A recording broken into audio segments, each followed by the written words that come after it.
Hi, my name is Cathy. I'm from Maybank. I'm working as a program manager leading a digital transformation program. I have just completed the New Age Leadership Foundation course. The first module is talking about the organization culture, the vision, the mission, and the value.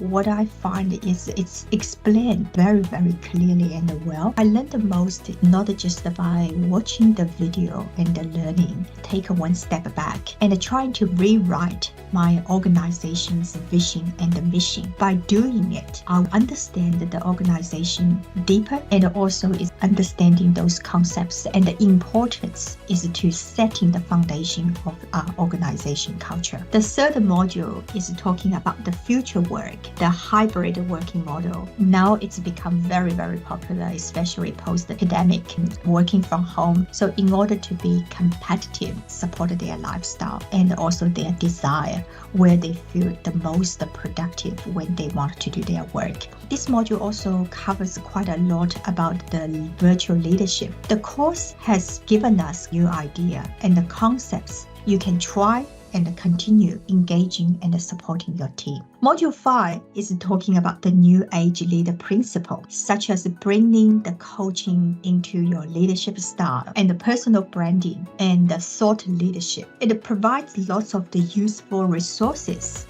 and reflecting your own strengths helps me discover a few new strengths that I didn't even realize that I have got. There are definitely a clear action plan now I can adopt into my immediate workplace. I really enjoyed the course and would highly recommend to those who would like honing your leadership skill. I'm sure you would enjoy the course as much as I do. Thank you.